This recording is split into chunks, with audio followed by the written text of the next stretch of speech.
The 23rd repair request is soaking up water on the lobby desk when Nolan Price calls me dramatic.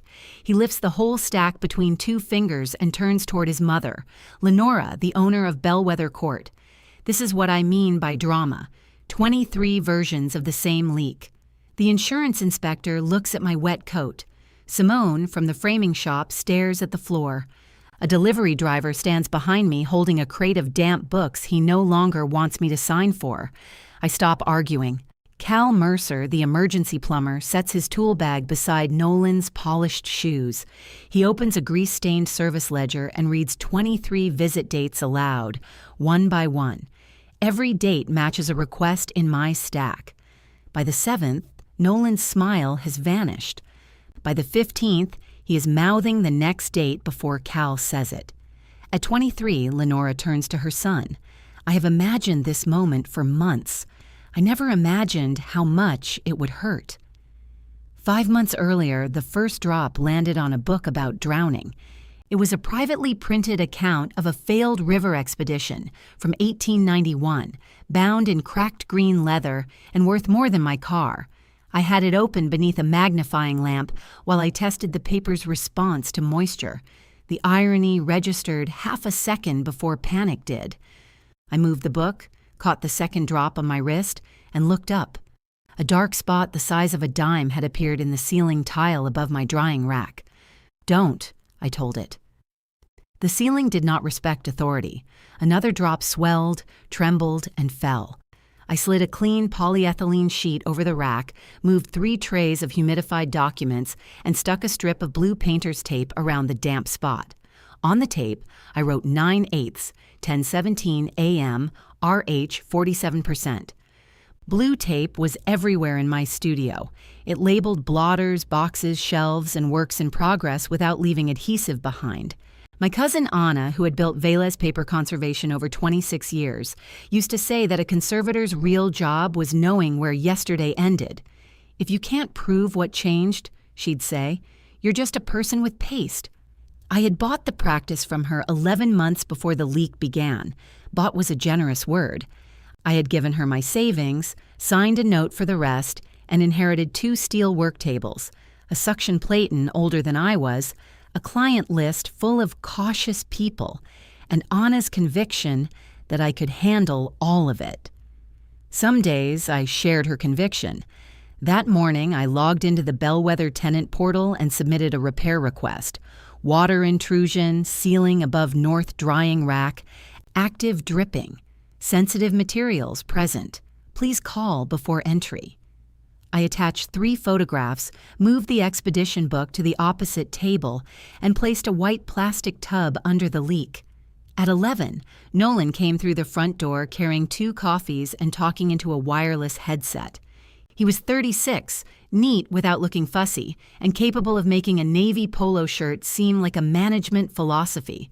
Before Lenora put him in charge, Bellwether Court had paper leases, half its rent arriving by check, and a vacancy rate people described with sighs. Nolan had filled 4 storefronts in 8 months. He remembered renewal dates. He knew which electrician would answer on a Sunday.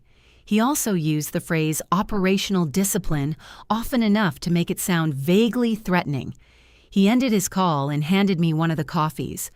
"Oat milk," he said. "I drink regular milk." "Really?" "For most of my life." He looked at the cup as if I had changed my preferences to inconvenience him. "What have we got?" I pointed up. He stood beneath the drip, bounced once on his heels, and examined the ceiling. "Probably condensation. It hasn't rained in the studio. You run humidification equipment. A sealed chamber. That's not how it works." He smiled. "I know you're protective of your process." It was a sentence shaped like praise and filled with insulation. The front door opened and Cal came in carrying a red metal toolbox. He was broad, gray-bearded, and wore reading glasses on a cord around his neck. Nolan introduced him as though Cal had not been servicing Bellwether Court since before Nolan learned the word operational. Cal touched the wet ceiling tile, sniffed his fingers, then looked at me. "Anything above this?" "Apartment kitchen," Nolan said. "Bathroom," Cal said. Nolan frowned. You sure? I put the lines in. Cal removed the tile. Water had darkened the joist and gathered around a copper coupling, green with corrosion. That coupling's weeping, he said. Pressure changes, it'll spit. This riser's been getting thin. Can you tighten it? I can slow it. I asked if you can tighten it. Cal looked at him over the top of his glasses. Those are different questions. I turned away so Nolan would not see me smile. Cal dried the line, adjusted the fitting, wrapped it, and wrote something in a small carbon copy service book. Before he left, he tore out a yellow sheet for Nolan. Recommend opening the chase and checking the riser to the 3rd floor, he said. Nolan folded the sheet twice and tucked it beneath his phone. How disruptive. Depends whether you do it before or after it fails. Nolan glanced at me. Let's monitor. He replaced the ceiling tile and the portal marked my request resolved at 1:06 p.m. For 9 days, the ceiling stayed dry. Elise and I celebrated by eating takeout noodles on our apartment floor because the dining table was covered with my quarterly taxes and 3 boxes we still had not unpacked. She was a respiratory therapist and had the unnerving ability to listen without rescuing people from their own sentences. I think I handled it well, I said. You filed a maintenance request. I didn't apologize in it. That is growth. She stole a mushroom from my carton. I also corrected him about condensation. Mara, gently, you used your museum voice, didn't you?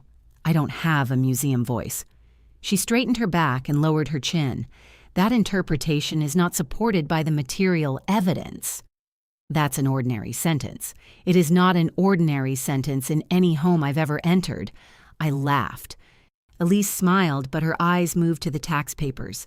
The studio had broken even twice since I took over.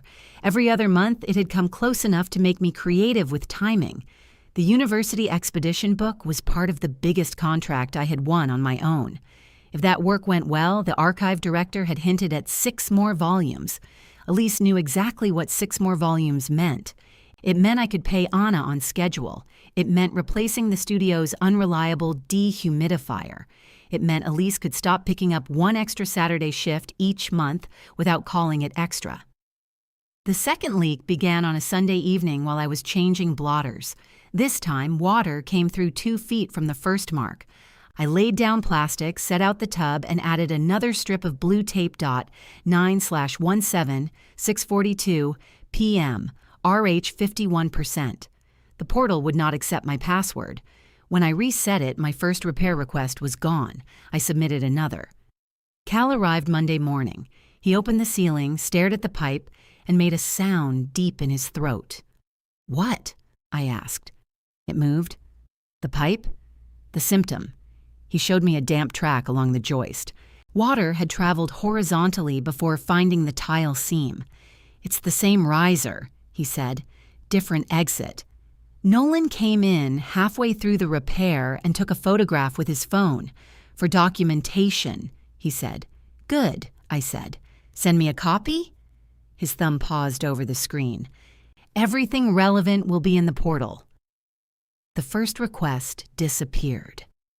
We migrated servers this weekend. You migrated servers between Friday and Sunday? Technology doesn't observe weekends, Mara. Cal coughed into his fist. It sounded suspiciously like the word bullshit. Nolan's expression sharpened. Something? Dust. Cal wrote another yellow service slip and handed it over. Nolan signed with the tip of 1 finger braced against the wall. The 3rd leak arrived after a pressure test upstairs. The 4th came during hard rain, though Cal said the roof was not responsible. The 5th appeared as a brown crescent near the light fixture. Each time I moved the work, covered the tables, set out the tub, filed the request, printed the confirmation before Nolan could close it. I taped the printouts inside a plain black binder and marked the ceiling with blue strips. By October, the tile above my drying rack looked like a small, anxious calendar. Simone Reed noticed it when she brought in a foxed botanical print for an estimate. Her framing shop shared my north wall and always smelled faintly of sawdust and coffee. Is that an installation? She asked. It's called Deferred Maintenance Number 5. Bold, confrontational, very site-specific. She tilted her face toward the ceiling. "I had damp plaster last winter," she said. "Nolan told me it was because I boiled too much water." "Do you?" "I own a kettle, Mara. I'm not running a Turkish bath." I showed her the binder. Simone turned 2 pages, then gave me a look. "What?" "You know most people just send an angry email. I sent calm emails." "Of course you did. That's much scarier." The 6th leak came the morning doctor. Evelyn Shaw arrived from the university archive. I had spent 3 hours arranging the studio so nothing looked improvised. The expedition volume rested in a fitted cradle beneath soft lights. My treatment report was printed on heavy paper. Even the plastic tub had been hidden in the supply closet. Dr. Shaw was examining a repaired fold when a drop struck the clear polyester sheet covering the next table. She looked up. I looked up. A fresh wet spot had formed outside every boundary I had marked. "I thought the plumbing issue was resolved," she said. "So did the portal." That earned the smallest smile. I reached for the plastic sheeting just as Nolan entered without knocking, followed by a maintenance worker pushing a cart. "Perfect timing," he said brightly. "We need 10 minutes in this corner. I asked for a call before entry." We sent notice. I checked my phone. The email had arrived 9 minutes earlier. Dr. Shaw closed the expedition book. "Nolan, I have a client examination in progress, and I'm trying to address your concern." He nodded toward the ceiling as if we were both being tested on professionalism and only one of us had studied. The maintenance worker rolled the cart beneath my dated tape. "We'll need this area clear. It takes more than 10 minutes to move active treatments safely." Nolan glanced at Dr. Shaw, then back at me. "This is what makes these things harder than they need to be." My face went hot. Dr. Shaw began putting on her gloves again, which was worse than if she had stared. "I'll reschedule," she said. "You don't have to." "I think I do." As I walked her to the door, the maintenance worker reached up with a scraper. The first strip of blue tape came away from the ceiling with a soft ripping sound. I turned. "Please leave those in place." He froze and looked at Nolan. Nolan picked up the loose strip. 9/8, 1017A. MSOCOM RH 47% was still written in my black ink. "We can't repair and paint around all this," he said. "They document where the water traveled. They make the studio look unsafe. The water makes the studio unsafe." His smile stayed in place, but something behind it changed. Until then, I had been a tenant with a leak. Standing there with my black binder open and 6 dated strips across the ceiling, I watched him realize I was becoming a record. He folded the strip of tape onto itself, hiding the date. "I'm going to need you to let me manage the building," he said. I held out my hand. After a moment, he dropped the ruined piece into my palm. That afternoon, the portal closed Request 6 as resolved. At 5:14, Dr. Shaw emailed to say the university would pause the remaining conservation work until I could provide written assurance that the studio environment was stable. At 5:22, Nolan emailed me 3 photographs of the freshly painted ceiling. No leak was visible in any of them. His message contained one sentence: "Good news, everything looks clean and professional again." I read it twice because sometimes a second reading reveals a sentence to be less insulting than it first appeared. This one improved with neither age nor oxygen. I forwarded Nolan's message to my personal account, printed it, and placed it behind Repair Request 6. Then I photographed the folded piece of tape in my palm before smoothing it onto a sheet of release paper. My response took 11 drafts. The final version said, "The ceiling's appearance is not evidence that the source of water intrusion has been corrected. Please provide the plumber's written findings and confirm whether the riser he identified has been inspected." Nolan answered the next morning, "Mara, repeated cosmetic documentation is creating unnecessary confusion. There is no confirmed riser defect. We have addressed each reported incident promptly." He copied Lenora. That was new. I knew Lenora Price mostly as a signature at the bottom of my lease. She came into Bellwether twice a month wearing bright scarves and sensible shoes, collected envelopes from the locked office, and left Nolan to run things. Anna remembered when Lenora handled every complaint herself from a desk in the lobby. She once fixed the front lock with a butter knife, Anna told me. That doesn't inspire confidence. It inspired access. I called Anna to ask whether she had copies of old maintenance correspondence. She was living 3 states away by then, enjoying retirement with such aggressive discipline that every conversation began with a report on her garden. "I have basil the size of salad plates," she said. "How's the expedition book?" Paused. The silence on her end was brief but complete. "Why?" I told her. Anna did not interrupt. That was how I knew she was worried. When I finished, she asked whether any water had touched client property. "Not directly." "Mara," the polyester caught it. "That is not the same answer. No, nothing was damaged." "And Shaw?" She says pause. Anna exhaled slowly. "How much is left on the contract?" "Enough." "Don't do that with me." $28,000 if they award the remaining volumes. There was another silence. Somewhere near her phone, a door slid open. "I could extend your payment schedule," she said. The offer pressed directly on the part of me that had called her for information instead of help. "I'm not asking for that." "I know. That's why I offered. I can manage one paused contract." "Of course you can. You can also fall down a flight of stairs by yourself. Independence is a broad category. I need the old maintenance records, Anna." She let the subject go with enough grace to make me feel ungracious. "I'll look," she said. "But when I had leaks, I called Lenora. There wasn't a portal." What did Nolan do then? Commercial real estate. Some company with glass conference rooms and fruit water. I smiled despite myself. What is fruit water? Water that has witnessed a lemon. Before hanging up, she said, "Don't let him turn your precision into a personality defect." Request 7 came 2 days later. I found the portal confirmation buried in my spam folder. The language had changed. Instead of active water intrusion, Nolan's system summarized my description as tenant reports intermittent moisture. I printed both versions.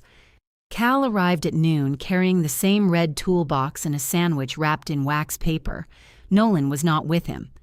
"You got a work order?" I asked. "I got told to check for condensation." "Do you often fix condensation with pipe wrenches?" "Only the dramatic kind." He pulled down the new ceiling tile. The paint around its edge cracked like icing. The coupling was wet. Cal held a paper towel under it, then pressed the damp towel to the black cover of his service book, leaving a dark print. "Still weeping," he said. "Can I have a copy of your report?" "My customer gets the copy. I'm the person being dripped on." My customer is Bellwether Court. He did not say it unkindly. He wrote for a minute, pressing hard enough to transfer through the carbon sheets. "What happens to the book?" I asked. "Stays with me." "For how long?" "Longer than either of us wants to think about." He looked at the blue tape I had replaced around the new stain. The old dates were gone from the ceiling, but I had put up fresh strips using the photographs as reference. "You measured those?" "From the north wall and the light fixture." He nodded. "You use tape like that on books?" "Not on the books, near the books. My wife labels leftovers with it. She puts dates on everything, then ignores the dates. That's a domestic choice, not an archival standard." Cal grinned. Then he took a roll of blue tape from his toolbox, tore off a small square, and placed it on the copper pipe beside the coupling. 7, he wrote. "What's that?" "So I know where I've been." It was the first time anyone connected to Bellwether had acted as though my memory of the problem mattered. Nolan arrived just as Cal was closing the ceiling. "What did you find?" Cal handed him the yellow sheet. Nolan read it, folded it, and put it in his back pocket. "Same fitting, same riser." We discussed the wording. "You discussed it." I listened. Nolan noticed me standing by the work table. "Can we talk outside?" "No." His eyebrows lifted. "I have treatments laid out. We can talk here." Cal latched his toolbox slowly. Nolan lowered his voice. You've copied my mother on 4 messages. You copied her first. Because you're escalating routine maintenance. I asked for the plumber's findings. You're creating a paper trail that suggests negligence where none exists. Cal's latch clicked shut. I said, if the paper trail is inaccurate, correct it. Nolan looked at me for a long second, then smiled at Cal. Thanks, Cal. I've got it from here. Cal picked up his toolbox. At the door, he turned back. You want me to schedule the riser inspection? I'll call you. You said that last time. I know how phones work. Cal left without answering. Nolan waited until the door closed. You need to understand something, he said. This building is a system. I have residential tenants, commercial tenants, vendors, debt service, insurance. I can't tear open walls every time someone sees a water spot. I'm not asking you to tear open every wall. Your emails imply the building is failing. My emails imply the pipe is leaking. The pipe is part of the building. That sounds like agreement. He rubbed a hand over his mouth. For 1 second, he looked tired rather than polished. We're refinancing, he said. The lender is looking at operating history. Every vendor call, every open ticket, every unnecessary escalation becomes a question I have to answer. So answer it. That's easy for you to say. You preserve one object at a time. The cruelty of it was small enough that he might have believed it was merely accurate. I run a business, I said. I know you do. That's why I'm surprised you can't see the larger picture. He walked out, leaving his oat milk coffee untouched on the edge of my table. I poured it down the sink. For the next 2 weeks, the ceiling stayed dry. Nolan fixed the front entry buzzer that had annoyed everyone for months. He negotiated a new trash pickup schedule after the alley started attracting rats. When Simone's plate glass window cracked, he had it boarded within an hour and replaced in 2 days. He was good at problems that could be completed. That made it harder to explain him to Elise. He's not incompetent, I said one night while she chopped cilantro. I didn't say he was. He acts like I'm personally producing water to hurt his ratios. He probably thinks you're making him choose between an expensive repair and a manageable inconvenience. It isn't manageable. It is for him. The knife stopped against the cutting board. Elise turned to face me. She was still in her navy scrubs, her hair pinned up with a pen because she had lost another clip. I'm on your side, she said. I know. Do you? I opened my mouth and closed it. She scraped the cilantro into a bowl harder than necessary. I asked because you've spent 4 nights proving things to Nolan that I already believe. That's not what I'm doing. You brought the binder home. I needed to scan it. You scanned it yesterday. I looked toward the dining table. The black binder sat between the tax papers and our unopened mail. Elise lowered her voice. I miss having one room where that ceiling isn't hanging over us. I carried the binder back to the studio the next morning. Request 8 was a damp seam. 9 was a steady drip that stopped before maintenance arrived. 10 stained the fresh paint. 11 occurred during a pressure fluctuation on the 3rd floor. Nolan began sending access notices with narrow windows. Tuesday, 1 to 1:30. Thursday, 9:15 to 9:45. The notices arrived just before client appointments listed on the scheduling calendar he had required commercial tenants to share for emergency coordination. The first time, I moved an examination. The second time, I asked for another window. The portal marked me unavailable. I sent Nolan a photograph showing a client map laid out across the table beneath the access panel. He replied, "Access cannot be conditioned on your preferred business operations. I printed that too." At request 12, a maintenance worker named Dean arrived alone with a moisture meter. He pressed it to the newly painted tile. "Dry," he announced. "It stopped dripping 40 minutes ago." He moved the meter to the wall. "Dry." "Can you test inside the ceiling?" "Not authorized to open it." "What are you authorized to do?" He looked at the meter. "Confirm it's dry." He seemed embarrassed, which made it impossible to enjoy the answer. I asked if he would note that he had arrived after the active leak stopped. Dean glanced toward the door. I just put in the numbers, then put in the time. He did. That became my third small scrap of proof. 3:42 p.m. moisture reading taken after reported dripping ceased at 3:01. Dr. Shaw visited again the following week. She did not bring another volume. I had prepared environmental logs, photographs, and a written emergency protocol. We sat at the clean table beneath a ceiling temporarily free of stains. "Your work on the expedition account is excellent," she said. "Thank you. The tide line reduction is restrained. Anna would have overworked it." "She absolutely would, Doctor." Shaw smiled. "Please don't tell her I said that. I would like to remain in the will." Her smile faded as she touched the corner of my environmental log. "The issue is not your treatment." "I know." Our insurer saw the water report. "How?" The building manager contacted risk management to clarify that there had been no damage. Nolan had called the university before I did. Dr. Shaw folded her hands. His clarification raised questions. "Because people don't clarify events that didn't occur." That was roughly their conclusion. I pushed the black binder toward her. She did not open it. "I believe you, Mara." That should have felt good. It didn't. "But you're still withdrawing the remaining volumes."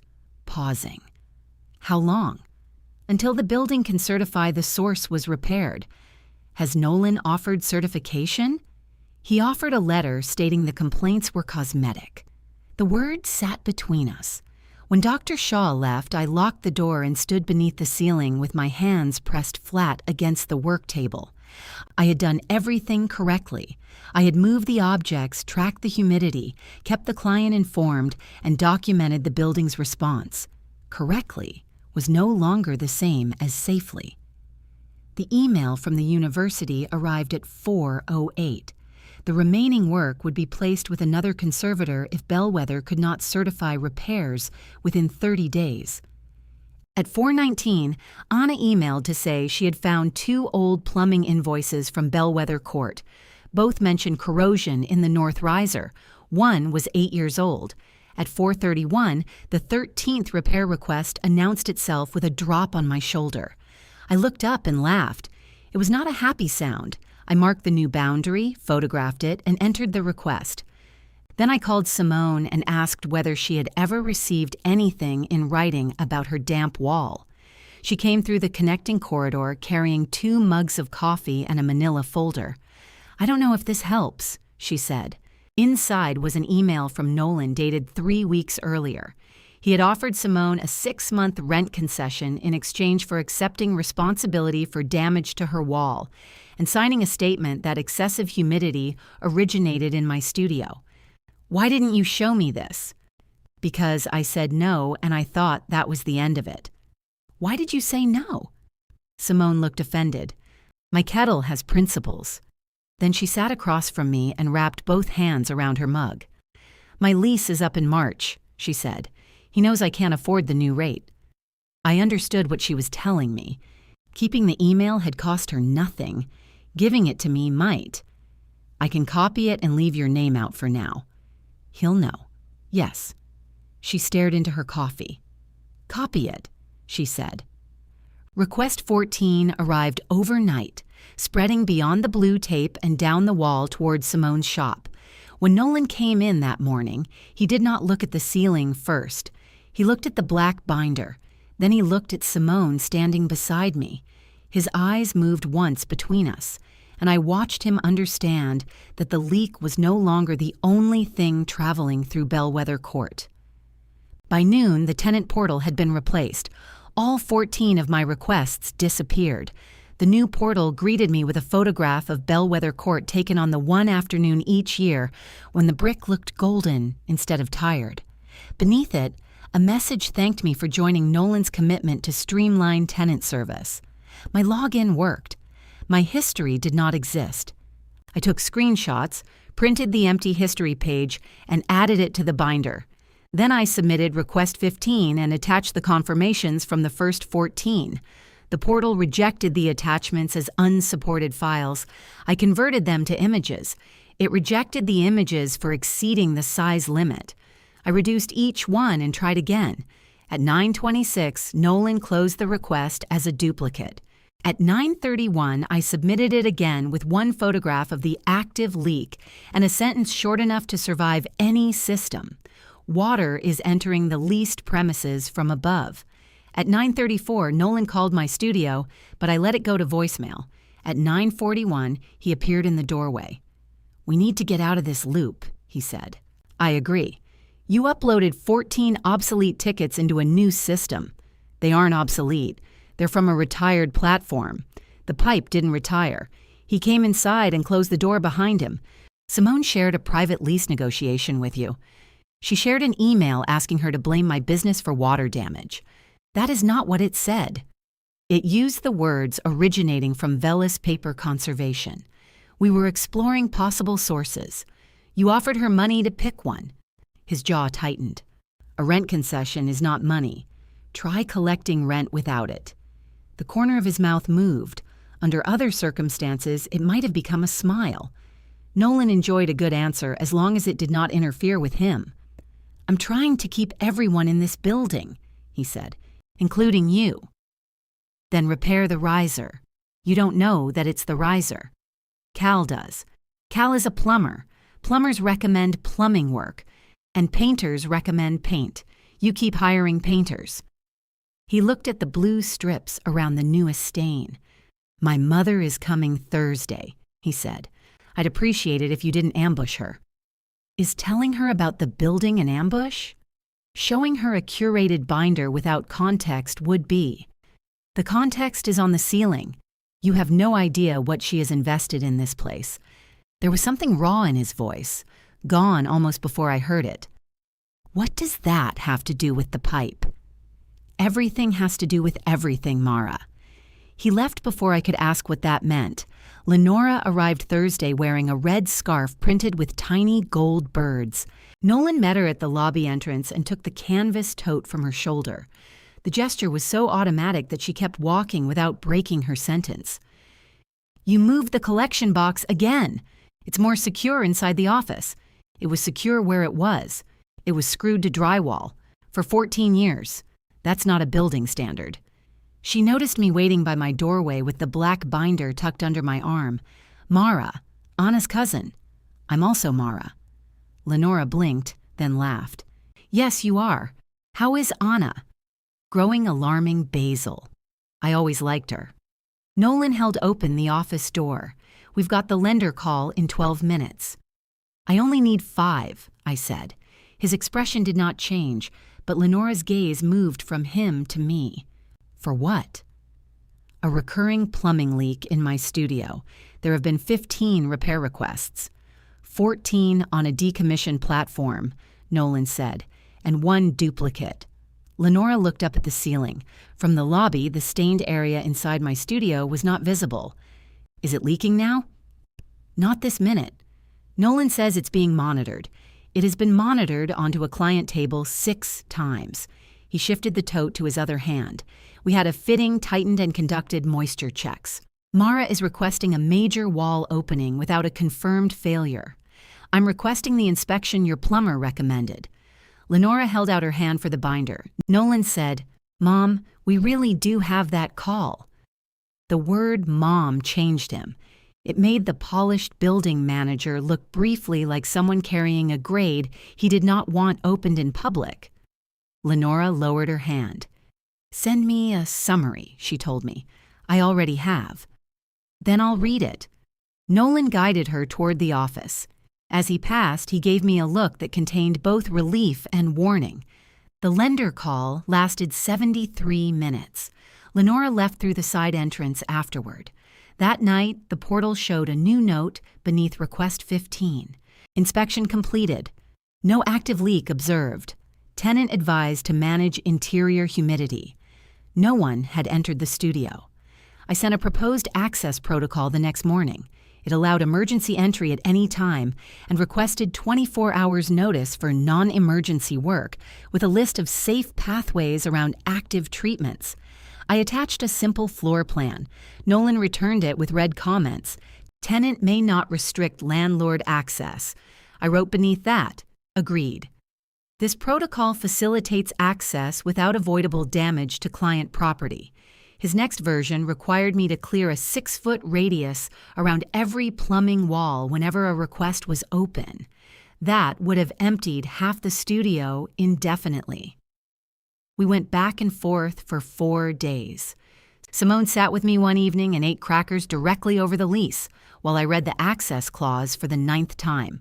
If you get crumbs on that, I'm charging treatment rates. Can you erase the rent increase while you're in there? It's ink, not a miracle. She peered at Nolan's latest version. 6 feet is absurd. 4 feet is workable if they give me a scheduled window. So say 4. I did. He said 5. Say 4.5. That rewards him. It gives you 6 inches of your life back. We settled on 4.5 feet, 24 hours for routine access, and 2 hours when there was active water but no immediate electrical risk. Nolan added a sentence making the agreement temporary and revocable.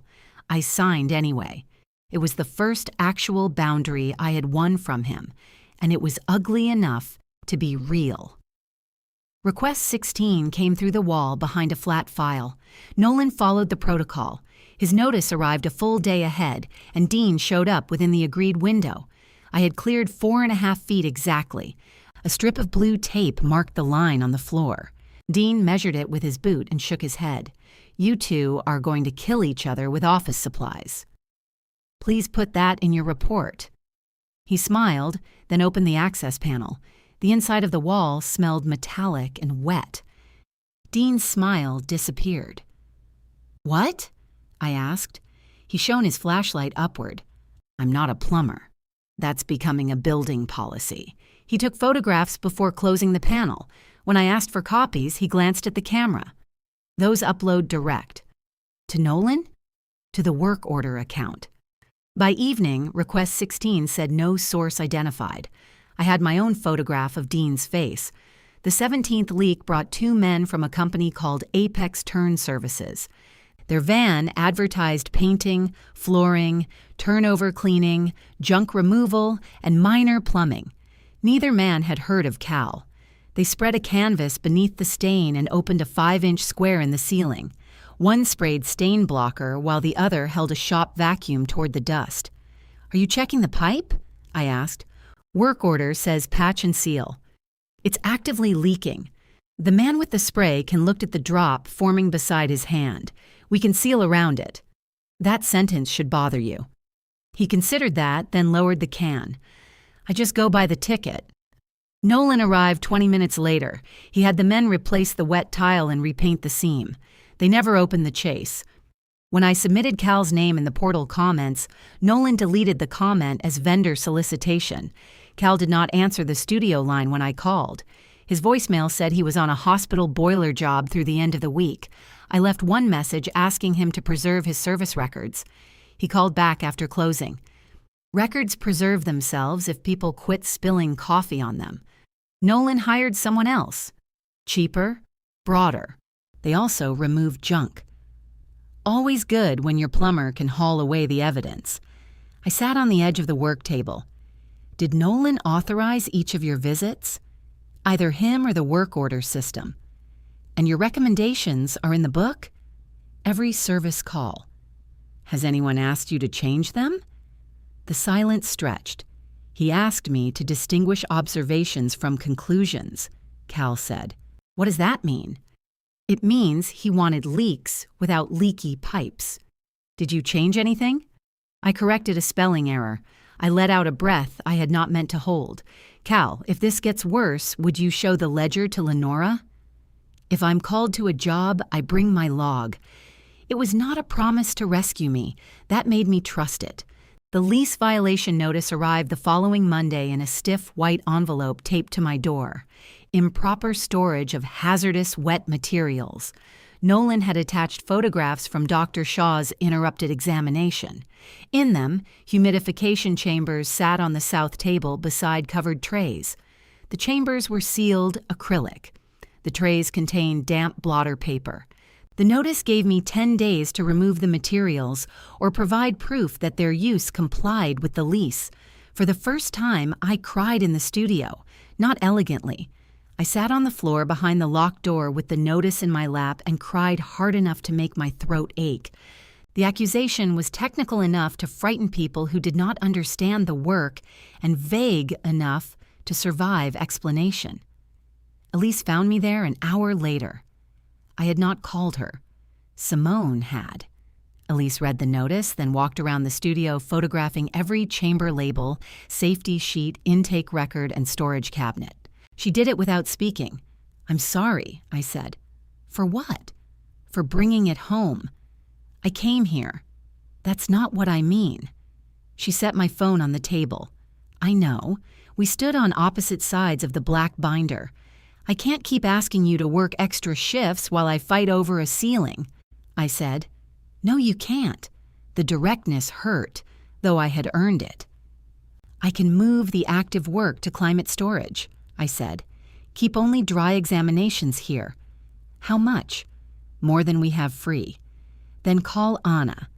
I don't want her carrying me." Elise's face changed.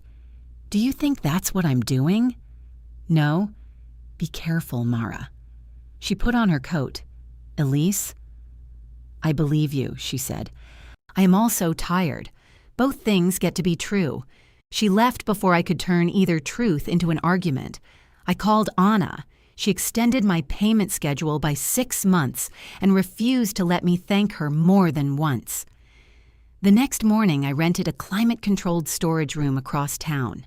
For 12 days, I drove the vulnerable work back and forth in archival boxes, logging temperature at both ends. I lost 2 small clients who did not want their materials transported. Elise picked up another Saturday anyway. The violation notice died slowly. I sent Nolan product sheets, environmental readings, photographs, and the section of my lease specifically permitting conservation treatment. Dr. Shaw provided a short letter confirming that the processes were standard and unrelated to building plumbing. My insurance broker confirmed that the studio's chambers were not classified as a water hazard. Nolan withdrew the notice without apology. His email said, "Management considers this issue addressed based on supplemental information provided by tenant." I printed it on the back of the original notice. Requests. 18 and 19 followed in the same week. 20 appeared in Simone's ceiling. That changed the arithmetic. Simone filed her own request and attached Nolan's email asking her to blame me. Dean added the time of each inspection without being asked. The upstairs tenant allowed me to photograph the damp base of her bathroom wall. I began using client intake forms that recorded the studio conditions at delivery and pickup. Each signature narrowed the story Nolan could tell. Request 21 damaged a stack of empty archival board. 22 forced me to close for a day while Apex repainted. The night before 23, rain hammered the front windows until the streetlights looked melted. I went to the studio at dawn and found water running down the blue tape in thin, shining tracks. The plastic tub was already full. A damp line crossed the corridor toward the electrical room. I called the emergency number. Nolan answered on the second ring, his voice thick with sleep until I said electrical chase. Then he became efficient. He told me not to touch the panel. He called Cal. He called the insurer. He called Lenora because the lender's inspector was already scheduled to review the building that morning. I printed Request 23 and placed it on top of the stack. The pages had grown too thick for the binder clip, so I carried them loose against my chest. When I reached the lobby, Nolan was setting out caution signs. He saw the papers in my arms. His face hardened before anyone else arrived. "Don't put those on the desk," he said. "There's water." "That's what they're about. I mean the papers." "So do I." He opened his mouth, but the electrical room made a sharp ticking sound behind him. Nolan turned so fast he knocked one of his caution signs sideways. Cal arrived first, carrying his red toolbox and the ledger in the chest pocket of his work shirt. He checked the corridor, shut off the affected circuit, then followed the water back to my studio. "Riser?" I asked. "Water doesn't carry identification." "Does this water look familiar?" He gave me a tired look.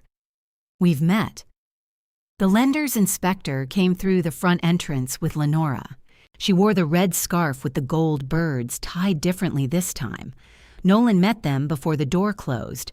"We have a minor water event," he said. "Electrical is isolated. Emergency plumber is assessing." Lenora's eyes went to the pages in my arms. "What is that?" "My repair history." Nolan reached for the stack. I stepped back. The movement was small, but everyone saw it. Simone came out of her shop carrying a roll of plastic. Behind her, a delivery driver struggled through the door with a wooden crate beneath a clear rain cover. "Velez Conservation?" he asked. "That's me." He glanced toward the water crossing the corridor. "I'm going to need you to note the condition before I release this." "So am I." The crate was dry inside the cover, but the bottom runner had picked up water from the lobby floor. While I looked for my intake clipboard, Nolan moved my requests onto the desk. A drop from the spreading ceiling stain struck the top page, then another. The lender's inspector leaned over the stack. 23? She asked. Nolan laughed. It was not a large laugh. That made it worse. "This is what I mean by drama," he said to Lenora. 23 versions of the same leak. The delivery driver looked at me. Simone went still. Nolan lifted the requests between two fingers and let them fall back onto the wet desk. I had imagined answering him with every sentence I had swallowed for 5 months. I had rehearsed exact language in the shower, in traffic, beside Elise, while she slept. What came out was, "Okay." Nolan blinked. I stopped arguing.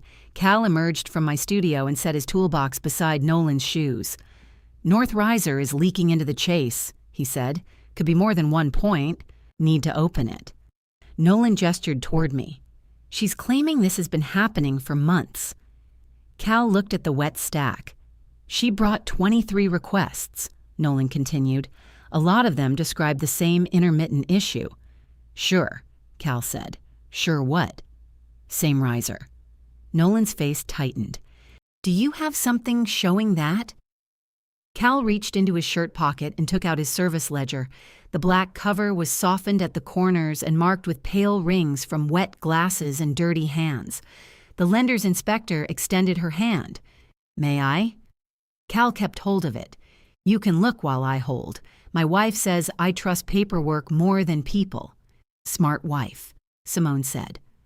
Cal opened to the first carbon-backed page and adjusted his reading glasses. "September 8th, he read, "Bellwether Court, ground floor, North Commercial Unit, active seepage at copper coupling. Temporary adjustment performed. Recommend opening chase and inspecting north riser." My first request lay on the desk. September 8th. Cal turned the page. September 17th. Water migration along joist from north riser. Temporary wrap. Inspection again recommended. He read the third date, then the fourth. On the 5th, Lenora moved closer. On the 7th, Cal mentioned the square of blue tape he had placed beside the coupling. Nolan's lips parted before Cal said the date. He knew it. I watched him recognize the 8th, the 9th, the pressure fluctuation that caused the 11th, the wet fitting on the 12th visit, which his portal had summarized as a dry moisture reading. Cal did not hurry.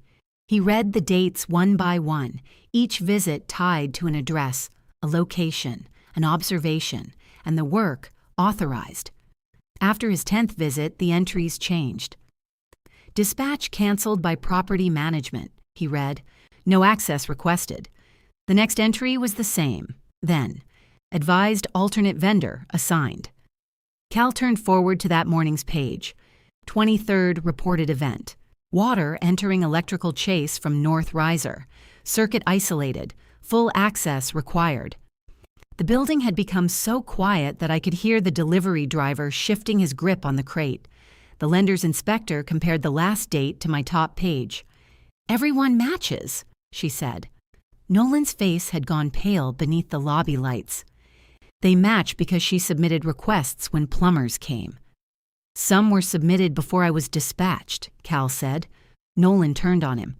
"I was talking to her, and I'm answering you." Lenora touched the ledger with one finger, careful not to take it from Cal. "Were these recommendations on the invoices?" "Yellow service copy goes with every visit." Nolan looked at his mother. We discussed this. We discussed moisture complaints. I told you there were plumbing calls. You told me they were isolated tenant reports. They were isolated to one section of the building. Simone made a soft sound beside me. Nolan heard it. 2 sections, he corrected. The inspector asked, "How are these invoices categorized in your operating statements?"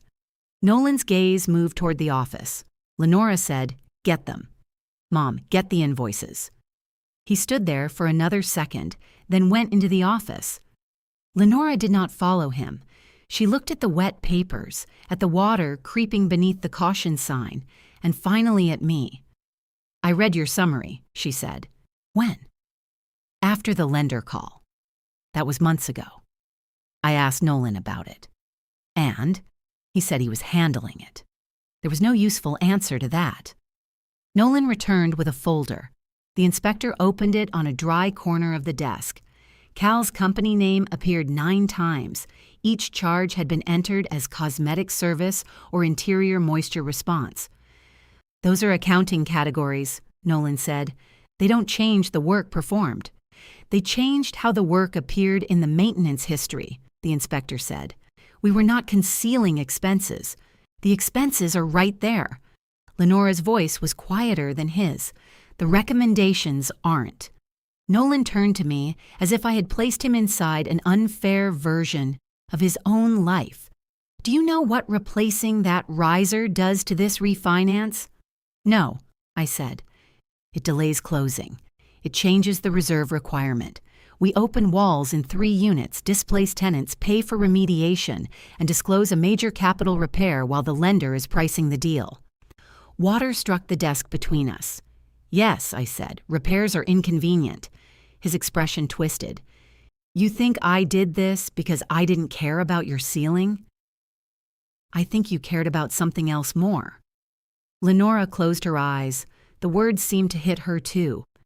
Cal interrupted before Nolan could answer. "I need the 3rd floor water shut down. Now." That was one kind of decision Nolan could still make well. He took out his keys, told Dean to notify the affected units, moved the delivery driver away from the wet corridor, and found plastic sheeting for Simone. Within minutes, he had 3 vendors scheduled and the electrical contractor on the way. He did not look at me again. The crate went into climate storage without entering my studio. The driver noted the wet lobby on my intake form and signed beneath it. By afternoon, Bellwether's north water line was off.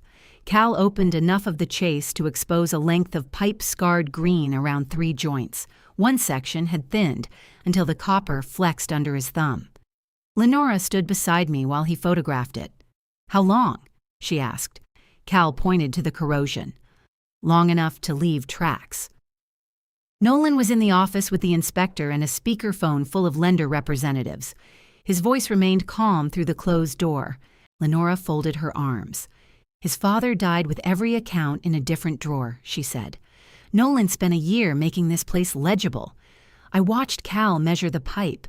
He made my studio illegible. I know. I'm not the person who should make you feel better about him." "No," she said. "You're not." She unwound the red scarf and retied it, buying herself a few seconds. "What do you want?" It was the question I had expected to enjoy. Instead, I thought of Elise eating dinner beside tax papers, Anna extending the note, Dr. Shaw closing the expedition book, Simone risking her lease, Dean entering times into a system designed to flatten them, Cal carrying dates no one had paid him extra to remember. "I want the building repaired by a licensed plumbing contractor with the work independently inspected," I said. "I want the studio's damaged ceiling and wall remediated around my conservation requirements, not your turnover schedule. I want reimbursement for storage, damaged materials, canceled appointments, and the transport I had to arrange." Lenora nodded once. "I want my full lease term protected, with the access protocol attached to it. I want the violation notice removed from every file and corrected in writing." "That seems reasonable." "I'm not finished." For the first time, she almost smiled. "I want Nolan to correct what he told the university and my insurer. He can use his own name. I want copies of every plumbing service record associated with my unit. And I want Simone's renewal negotiation separated from the statement he asked her to sign. That last one is between us and Simone. Then you can tell her that." Lenora looked through the studio window toward her son's office. "The lender may require outside facilities oversight." "Good. He may lose his management fee." I said nothing. "You really don't want him fired? I want him unable to do this again. What your family calls, that is your decision." Nolan joined us before she could answer. He had removed his navy jacket and rolled his sleeves neatly to the same height. "The lender is postponing closing pending a building assessment," he said. Lenora nodded. "The insurer wants water remediation and proof of repair." Another nod. He looked at me. "You got what you wanted?" "No," I said. "I got water in the electrical room. What I wanted was a plumber in September." His eyes flickered toward Cal. For a second, I saw the answer Nolan wanted to give. Then he looked at the open wall and swallowed it. The negotiations took 3 weeks. Lenora's first reimbursement offer covered damaged board and half my storage. Mine included lost work. We met in the middle on canceled appointments and nowhere near the university contract because the remaining volumes had already been placed with another conservator. That loss stayed lost. I signed a settlement for documented costs, a rent credit, and the lease protections I had requested. I refused the first draft's broad confidentiality clause. Lenora narrowed it to the reimbursement amount. Simone received a 3-year renewal with a smaller increase and no statement about my studio. She made Nolan put the kettle issue in writing, then framed his email in a gold molding sample she had been trying to use up. The lender required an outside facilities supervisor for Bellwether. Nolan remained manager, but he lost authority to close plumbing tickets, select structural vendors, or report maintenance history without review. His refinancing bonus disappeared with the original deal. He sent the correction to Dr. Shaw on a Thursday afternoon. Previous communications from building management inaccurately characterized reported water intrusion at Velez Paper Conservation as cosmetic and potentially tenant-caused. Subsequent inspection confirmed failure in a building plumbing riser. Ms. Velez's conservation practices were not responsible. I printed it. Then I closed the binder. The riser replacement opened walls in 3 units and shut down my studio for 18 working days. It was loud, dirty, and exactly as disruptive as Nolan had predicted. Elise and I spent 2 weekends moving dry materials between the studio and storage. We were not suddenly fine. One night, while we stacked archival boxes, she said, "I need you to tell me when being strong turns into disappearing." "I don't know when it happens." "I do. You start alphabetizing evidence. That's a practical system." "Mara." I rested my forehead against the box in my hands. I thought if I needed help, it meant he had made me smaller. Elise took the box from me. "You were taking up the entire apartment with that binder." I laughed, then cried a little, which annoyed me enough to make her laugh. We agreed the binder would stay at the studio. We agreed I would not hide invoices from her to spare her. We agreed extra Saturday shifts were not a permanent business model. Anna sent a new dehumidifier with a note that said it was an early payment toward all the technical advice I had given her free for years. I called to argue. She refused to answer and texted a photograph of her basil. Dr. Shaw returned the expedition volume after the repairs. The remaining contract was gone, but she brought 2 smaller projects and sat beneath the patch ceiling for a full hour before signing the intake forms. Cal finished the riser on a gray morning. Before he left, he handed me a small blue square stuck to release paper. The number 7 was still visible in his handwriting. "Found it on the old coupling," he said. "You saved it?" My wife has influenced me. I placed it in the black binder beside the folded strip Nolan had peeled from the first stain and a copy of Cal's ledger page. Months later, Elise helped me return the last stored books to their shelves. The repaired ceiling was clean except for one faint shadow the painters had missed above the north drying rack. I stood beneath it with a roll of blue tape. "You're not dating that, are you?" Elise asked. No. I tore off one clean strip and outlined the edge of the old mark. Yesterday ended there.